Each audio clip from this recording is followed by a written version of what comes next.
Bismillahirrahmanirrahim. Kita akan mengikuti pengajian dari Gus Baha. Ada orang zina, Zaid zina sama Sri misalnya. Sebelum nikah sudah kumpul kebo. Terus kemudian Sri itu hamil. Kalau menurut Anda itu Zaid rabi dengan Sri sebelum hamilnya lahir itu boleh apa enggak? Enggak, kalau ada di sini. Kalau pacaran kecelakaan hamil itu dikawinkan apa enggak? Dikawinkan kan ada di sini. Oke, setuju Mas? Setuju hamilnya atau setuju kawinnya? Apa? Oh, dikawinkan. Wedi dia langsung. Setuju Mas? Dikawinkan. Itu alasannya masuk akal. Nah, dikawinkan tuh harus sama yang menghamili atau orang lain? Menghamili itu dikawinkan. Kalau yang menghamili minggat, boleh nggak dikawin orang lain yang tidak menghamili? Orang semua nggak boleh. Nah, cara kamu Mas? Boleh, di cara saya boleh. Cara kan? Nggak boleh. Yakin? Loh, kada. Kalau lagi ngono bingung kok. Mulane mergo khusuk iku dadi. Semua ulama itu berpendapat boleh. Karena orang yang hamil tanpa nikah sahih itu tidak punya iddah. Iddah itu kalau ada nikah sahih. Kalau ada nikah sahih maka iddah. Nah, dengan dia kawin itu artinya Anda menjadikan dia yang punya tradisi seks bebas, maniak seks, menjadi seksnya syar'an karena nikah. Nah, kalau alasannya halal itu karena supaya tidak zina, supaya nikah, dinikahi yang menghamili atau tidak itu sama-sama boleh karena supaya cepat halal. Sama itu juga ulama fatwanya gitu. Kalau Anda menghalangi nikahnya dia, berarti Anda membiarkan dia dalam perkempulan perkawinan kebo. Lho kula nate ngalami lho sebagai kiai. Misalnya begini, ada wali murid, walinya nikah, sowan saya, Gus, saya ini punya anak, sekali-kali tak ajak senam fikih, zaman ngaji tasawuf, mau kena anda leloh dakhalal jannah, wes yakini tapi rasa fasik. Gus, saya itu punya anak di Malaysia, gini-gini sudah pergaulan bebas, sing lanang bawa Malaysia, bawa Batam, Gus, aku ora roh, raine ora roh. Pokoknya walhasil itu, sakniki anak kula sadar juk ngawekno. Dia datang ke saya kalau nggak salah itu hari Senin. Ya wis saiki dikawekno tak. Sing lanang ngono, wonten Gus. Kowe bapake asli? Nggih, kula bapake asli, bapake cawe wedok. Ya wis kawin saiki. Tolong dinongkas lek Gus kawin ya siap-siap. Nak sok kemis aku dosa gede, saiki nak gelem. Pas niku kula badhe jamaah asar. Terus kula ra sida jamaah. Gak usah jamaah saiki kawin. Kok ngene Gus kok aneh. Kowe ora ora rasane didongane blok goblok sanut ta. Kalau teorinya sama seperti itu. Dengan dia tidak kawin kok gandengan meneh, goncekan meneh, iso wae bengine kelon meneh. Berarti Anda menzinakan anak itu dalam sekian jam. Dengan kamu kawinkan saat itu kelone kok bengi wis halal. Goncekane kok sore golek bakso wis halal. Sampai seperti itu resikonya jadi ulama. Yo loro tenan dadi ulama. Dan itu antar ulama ma'ruf, tahu. Jika antar ulama punya sandi, ana wong dikon kawin ngono kok dijanjeni seminggu gelem, mesti antar ulama ngerti, mesti goblok. Iya, kalau kan Anda memberi waktu seminggu, artinya membiarkan dia dalam seminggu. Iya, kalau sampai kelon ya zina, nak ora ya haram. Kowe bayang kok sekelek to, Mus. Udah terlatih sudon, jadi. Ya nak zina tenan. Ya, artinya kan antar orang alim tahu, misalnya ada orang kok jawab, ya nggak apa-apa seminggu lagi. Wah itu antar orang alim mesti F-nya adalah berarti ada waktu seminggu yang dia mungkin malamnya kelon lagi atau kalaupun tidak kelon geruduk-geruduk lagi. Dengan kamu kawinkan saat itu dan semuanya mungkin saat itu karena yang minta walinya cawe wedok. Sing lanang wis gel kan tidak ada hambatan sama sekali. Lho kalau kelas sampai jamaah ras itu. Mun komat nih. Lho Gus buat jamaah riyen. Aneh-aneh gitu kan. Sajane enggak apa-apa saya ke ekstriman nggo jamaah sik ora apa-apa karena rino-rino ndak apa-apa musuh. Tapi nak ngliwati wengi bahaya kan? Bahayanya adalah di malam itu ada kemungkinan apa Mas? Dene tak jas udon pinter. Terlatih. Wong alim, makanya antar wong alim mesti konangan, gak iso Kang antar wong alim ketutupan. Apa meneh teng Rembang wonten sarang, wonten lasem akeh wong alim-alim. Dadi antar wong alim ketahuan betul. Mulane antar wong alim duwe sandine. Piye terus diputusno piye langsung kawin ya alim berarti. Wis padha ngerti. Mulane kowe tiru ibu-ibu paling gak kan wah berarti alim. Itu yang kalau yang menikahi itu yang menghamili itu disepakati ulama boleh. Tapi tadi kan ada masalah yang kalau yang nikahi itu orang yang tidak menghamili. Itu rata-rata mazhab kita mengatakan boleh-bolehnya karena mengakhiri zina. Ya soal anaknya tadi, bahkan di kawin yang menghamili pun tidak nasab ke bapaknya karena produk tidak nikah apa? Tidak nikah sahih. Nah itu pertanyaannya ya seperti itu. Tapi kalau yang dinikahi orang lain, memang banyak ulama mengatakan jangan. Tapi artinya jangan itu bukan berarti tidak sah. Jangan itu sebaiknya jangan. Memang ulama kadang yang ngeper muni orang komuni rasa tapi bilang apa? Jangan. Jangan tapi nak kayak gini malah dicurigai itu. Lho nak wonge ayu kan bahaya kowe dicurigai nak elek ra apa-apa wis. Jangan piye kan gak jelas. Lah itu kitab Mizan Kubro, kitab yang dikarang Imam Syaroni itu membicarakan itu detail. Bahkan beliau punya sanad ila Rasulillah bahwa saat itu Nabi komentar orang yang sudah nikah kecelakaan sudah hamil, kemudian Nabi dikasih tahu bahwa sekarang sudah nikah. Itu Nabi ngendikane itu unik. Alhamdulillah Nabi senang. Qad kharaja min sifahin ila nikah. Bagus dua orang itu sudah keluar dari tradisi zina, sekarang ke tradisi nikah. Dan Nabi tidak menghentikan rajam, tidak menghentikan had.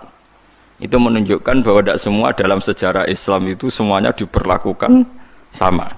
Nabi mau komentar, qad kharaja min sifahin ila nikahin. Dua orang ini sudah keluar dari tradisi zina ke tradisi nikah. Nah, sama misalnya Anda sebagai orang alim Senin asar itu dikon nikahno. Anda tidak boleh jawab sesuk-sesuk mawon atau hari Kamis karena ada 2 hari atau 2 malam yang potensi. Nak jadi Mustafa langsung ora potensi ini mun bahasa kula luwih sopan nggih ya. Luwih berperadaban. Dadi wong alim iku berat. Mulane ulama iku mestine para pangeran. Mergo mikir ngono iku yo angel. Tapi itu pikiran sing lazim antar ulama. Kamu cari di Sulam Taufik, di kitab Ihya, di semua kitab fikih fatwanya seragam seperti itu. Kalau mungkin fauron ya fauron, kalau mungkin seketika ya seketika. Tapi dalam adat kan tidak lazim. Nah kalau tidak lazim gampang tuh diakali. Mbon pokoknya saya ini kalau saya Pak tak sekseni aku, nggih Gus. Tapi mungkin keluarga tekani Kemis lah. Iku acara seremonial, kok Kemis acara gampang terus mendene kayak saya iki seneng kok gawe angel. Ya kan selesai kan sebenarnya kita ya kompromi adat tapi ya kompromi hukum. Kita tahu mikir ngono. Ya cek tak kandhani iku lagi. Lan jogeman wani wong alim tetep kualan. Soal kowe ra cocok. Kecuali ke padha ngalime hasud-hasudan sithik macem nggo senine dunyo. Dan orang alim serasa melok-melok, ngeri. Fa innaluhumal ulama masmumah dari Imam Nawawi itu dagingnya ulama itu ono racune, kena macam-macam mesti kualat. Iku ulama era kepengen lah mesti malati, karena ya itu tadi orang sehari-harinya itu otaknya, pikirannya, darahnya semuanya untuk menertibkan hukumnya pangeran. Kemudian mau komentari mau urusan sepe. Inni nazartu laka ma fi batni muharraran fataqabbal minni innaka antas samiul alim.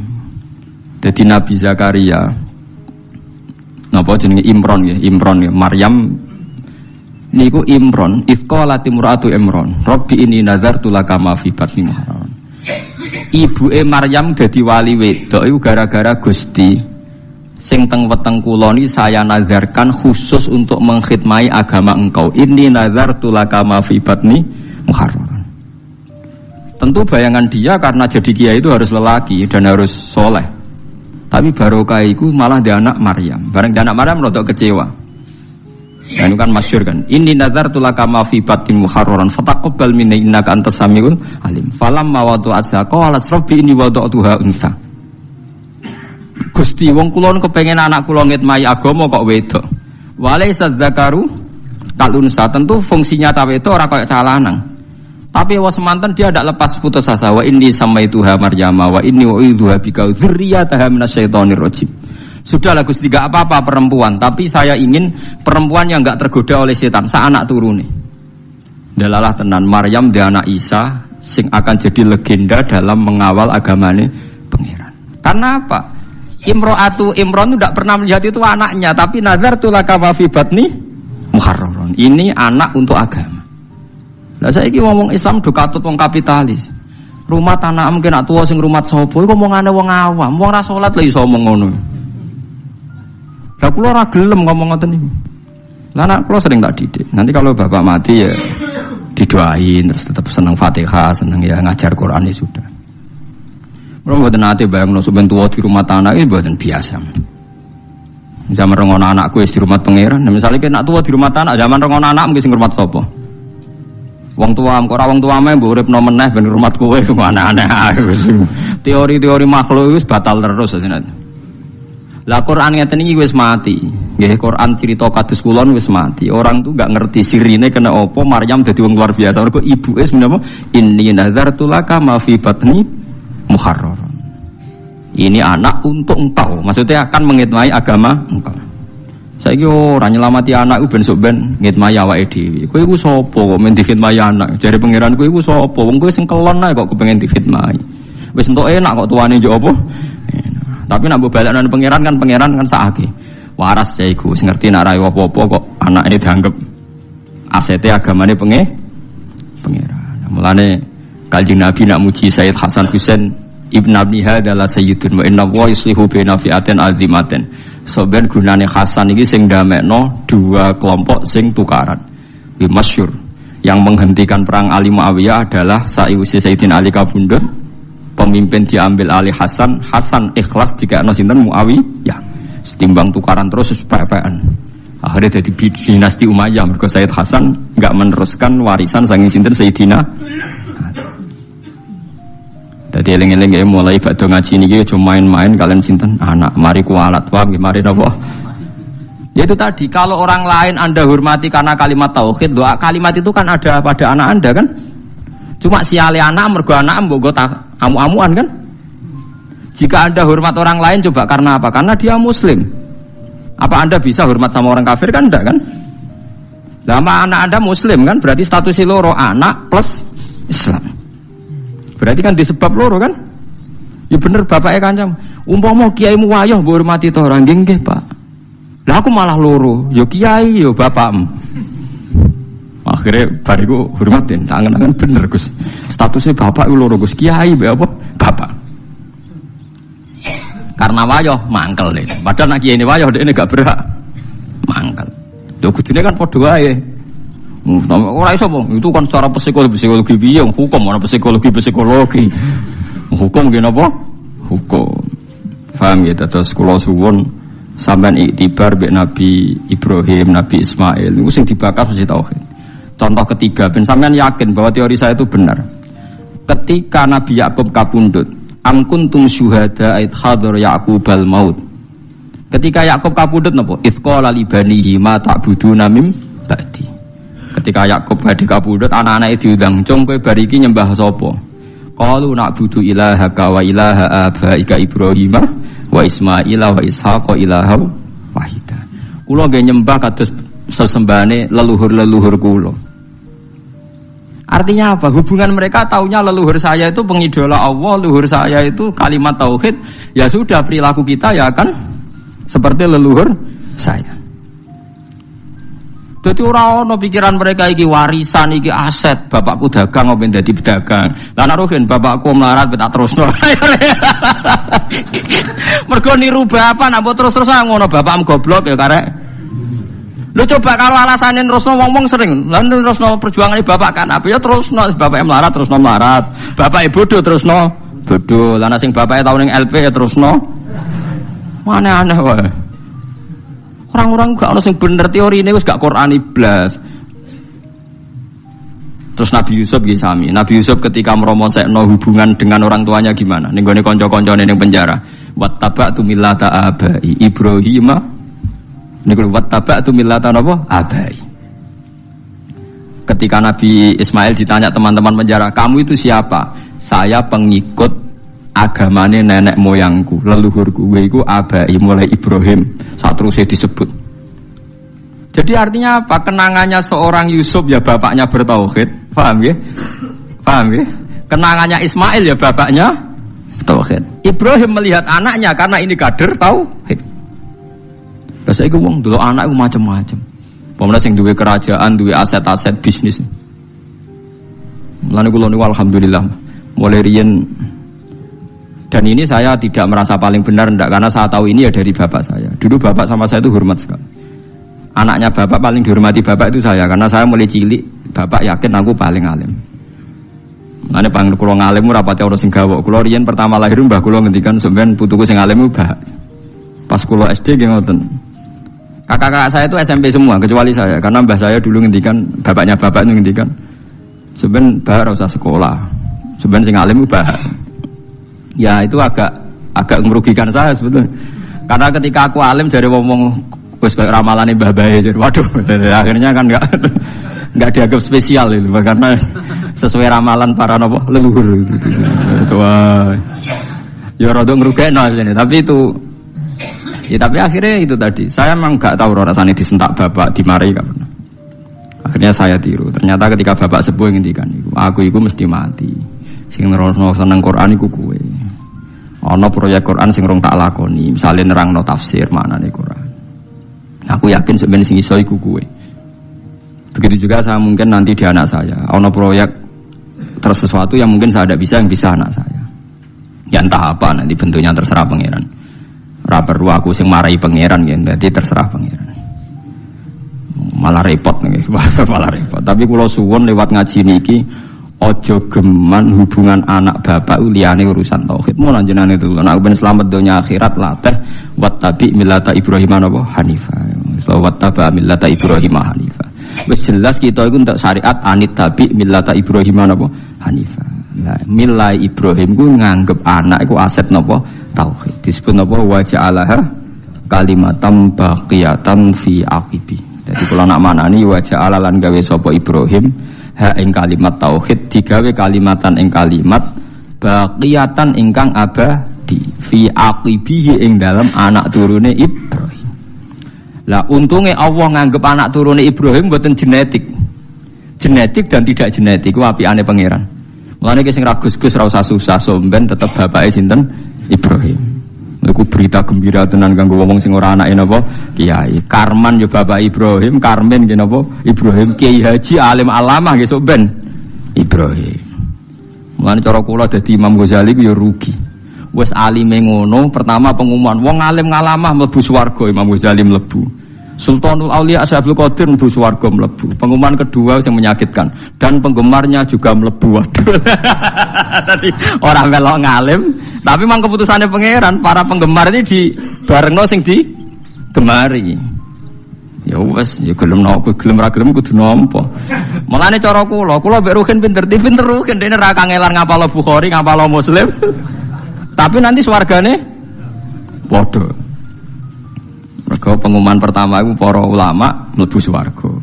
Bariku para napa? Penggemar. Jadi kula sampeyan yo gledek, lho kowe. Ya sajane rada musibah kan asline kan.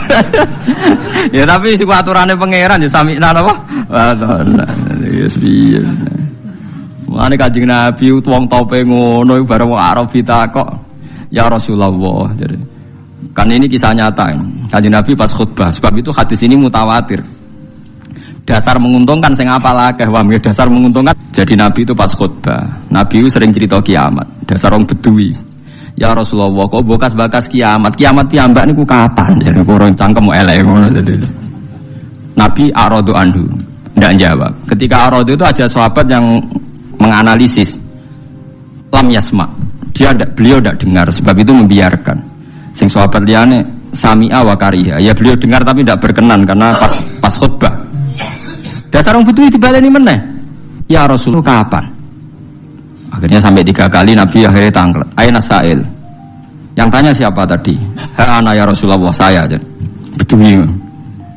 Terus Nabi ora goblok takok. Ma'adat talah Lalu kamu takok kiamat itu persiapannya mau apa ya? Ora dijawab kapannya tapi persiapan mau apa? Fa wa ma'atatullaha kabira sholatin wala sedaqatin walakini uhibbuka. Kula persiapan kiamat ndak banyak ya Rasulullah. Salat ki rapati akeh, poso rapati akeh, kula seneng jenengan. Nabi ngendikan anta ma'aman ahbabta ya. Kowe padha karo sing kowe awor wong sing mbok seneng. Iku sahabat sak masjid sing mangkel kabeh akhirnya paling disenengi wong iku.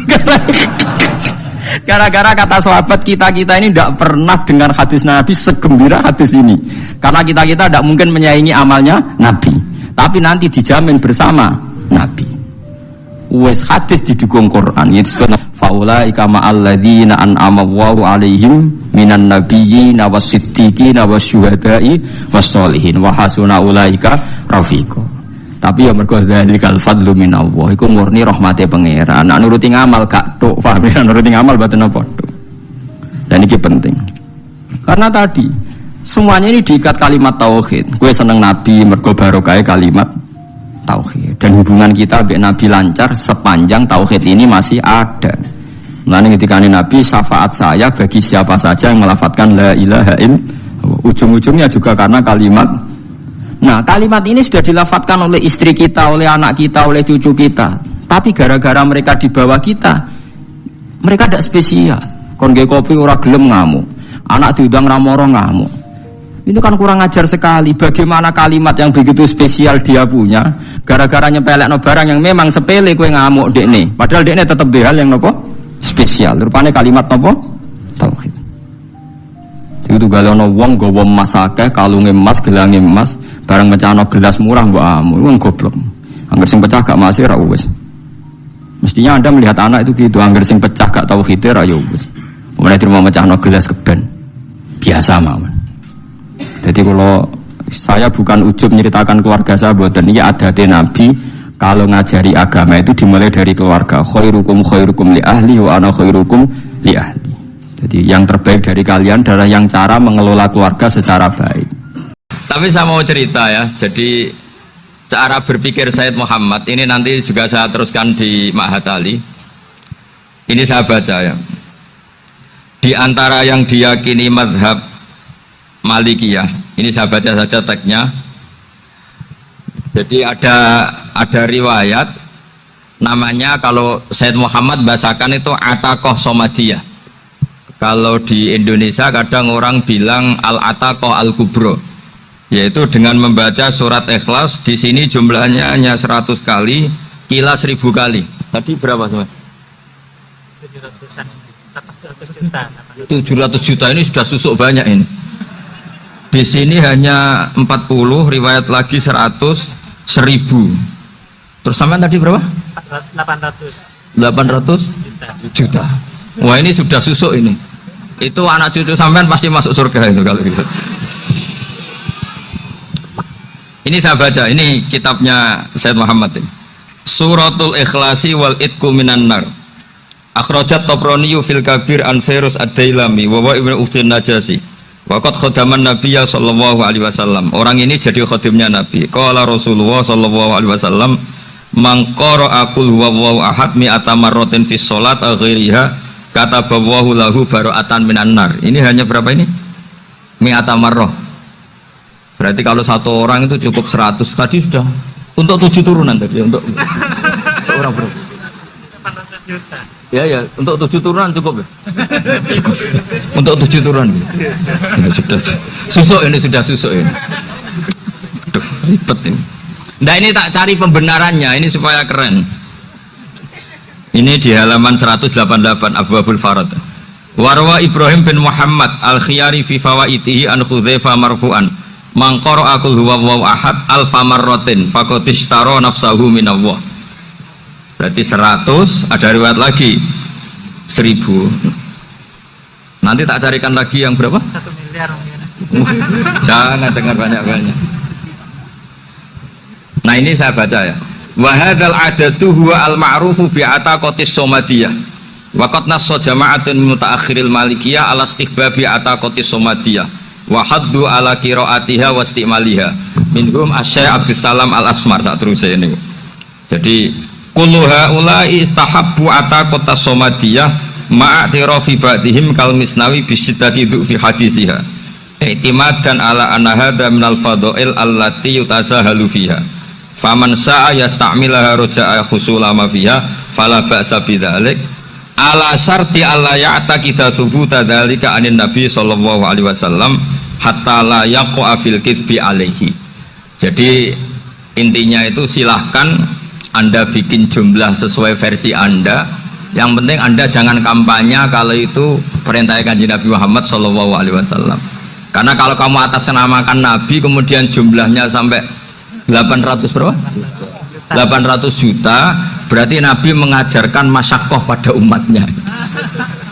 Jadi cukup yang riwayat itu di sini hanya 100 sama 1000. Jadi kalau jumlah tadi untuk 7 apa? Turunan. Jadi kamu harus ditutup dengan doa, ya Allah, semua itu bukan untuk saya tapi untuk 7 turunan. Tolong catat ya Allah, karena itu. Jadi artinya gini loh ya, orang Indonesia yang sering mempraktekkan atakosomadiyah itu bukan tanpa dalil. Ternyata dalam mazhab Maliki, saya masih ingat ketika mbah saya kandung, bapaknya bapak, asmane Mbah Nur Syam, itu wasiatnya minta dibacakan 4.000. Yang baca pas itu ya bapak sama anak-anaknya. Dan kemudian alhamdulillah zaman akhir itu mulai agak ngawur. Kalau ada acara itu wong liya kon maca anake mlebu metu gak melok maca. Itu keliru, saya jamin itu keliru. Saya sering kalau mimpin di rumah, kalau yasinan di tonggo-tonggo kok anaknya gak maca, saya keluar. Bapakmu wong liya kok kon maca, kata saya gitu. Jadi itu menurut saya itu yang jelas. Saya sampai ngisi begini, yang ada riwayatnya itu idza mata ibnu adam min qata amaluhu illa min salasin shadaqatin jariyah au ilmin yuntafa'u bi awaladin sholihin yatullah. Itu tidak ada di hadis au kiyayin sholihin yatullah, kata. Yang ada itu awaladin apa? Sholihin. Jadi anaknya harus ikut, kalau tidak ada usah, kata. Akhirnya anaknya udah tinggi Gus nggih. Akhirnya tak kei jagung paling akeh, kula mendet sithik. Wong aku ora anake kok. Kadang-kadang enggak, orang lain baca buahnya anaknya mau melebu metu mau enggak no tamu mbek rokokan. Itu harus ditobatkan itu. Keliru itu. Karena nasnya bukan auqiyayin sholihin tapi awaladin sholihin. Ini bukan provokator, ini memang ya harus seperti itu. Nah, terus tentang tadi la ilaha illallah yang didawuhkan Gus Azaim. La ilaha illallah itu penting sekali, cuma saya mohon itu dielmoni lah. Jadi dulu kalimat ini menjadi spesial karena dielmoni, karena dimulai dari fa'lam annahu la ilaha illallah.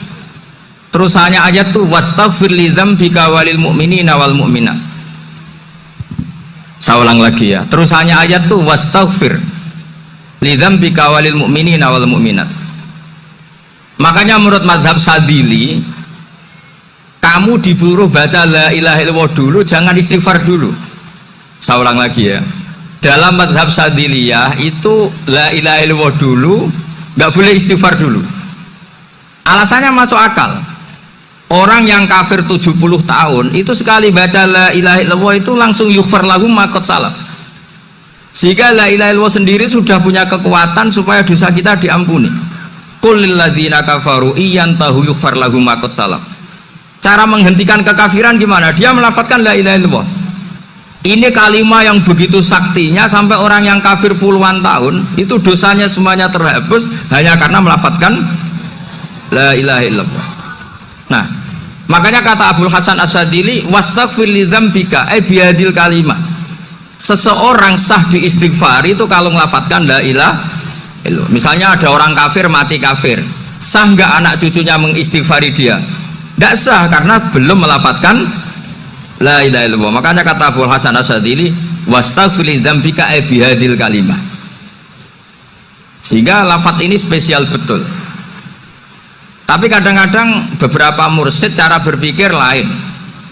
Ini kalimat thayyibah harus dibaca orang suci, sehingga mendahulukan apa? Istighfar. Untuk supaya pas ngelafatkan kalimat thayyibah sudah dalam keadaan apa? Suci. Itu juga masuk akal. Tapi secara meyakinkan saya sendiri lebih mengikuti manhajnya Abil Hasan As-Sadili karena alasannya tadi yang kafir puluhan tahun saja langsung luntur dosanya karena melafadzkan la ilaha illallah. Artinya la ilaha illallah sendiri sudah bagian dari istighfar. Nah, ya tadi buktinya fa'lam annahu la ilaha illallah terus wastaghfir lidzambika walil mu'minina. Jadi orang sah diistighfari itu setelah dipastikan sah tauhidnya. Jadi setelah tauhidnya sah yaitu la ilaha illallah baru sah apa? Diistighfari. Sehingga orang kafir, saya ulang lagi, orang kafir yang mati kafir anak cucunya tidak boleh apa? Tidak boleh menistighfari. Terus saran saya kedua, la ilaha illallah itu filosofinya itu nafyun li uluhiyati ghairillah wa isbatun li uluhiyatillah wahdah. Filosofi la ilaha illallah itu gimana? Menafikan semua selain Allah itu tidak Tuhan dan hanya menuhankan Allah semata. Nah itu caranya gimana? Caranya kita harus terbiasa ini, karena tadi saya dibilangin panitia ini rata-rata mustameknya atau mustamiatnya ini santri. Caranya gimana? Dilatih pakai logika. Saya berkali-kali cerita kalau ngaji, saya sekaligus kampanye. Allah itu Tuhan yang begitu fair. Untuk menjadi Tuhan Allah mempersilahkan, ada kualifikasi Tuhan. Jadi boleh dikompetisikan, itu boleh kata Allah. Nggak apa-apa kamu ngaku Tuhan gitu kata Allah. Tapi nak ngaku pangeran itu paling enggak ya direputasi lah. Ada verifikasinya. Dimulai dari apa? Ya kalau jadi Tuhan itu setidaknya bikin langit bumi lah. Aturannya gitu. Jadi kalau daftar bupati ya daftarlah ke KPU. Masa tahu-tahu jadi apa? Tuhan kemudian tidak punya prestasi bikin langit bumi. Sehingga Allah itu cara ngedikan itu ya fair. Qul ara'aitum ma tad'una min dunillah aruni madza khalaqu minal ardi am lahum syirkun fis samawat. Coba yang kamu tuhankan selain saya, prestasinya apa kan? Ketika saya bikin bumi itu apa ikut bikin gitu. Terus am lahum syirkun fis samawat. Kalau bikin langit kalau nggak bisa ya urun lah gitu.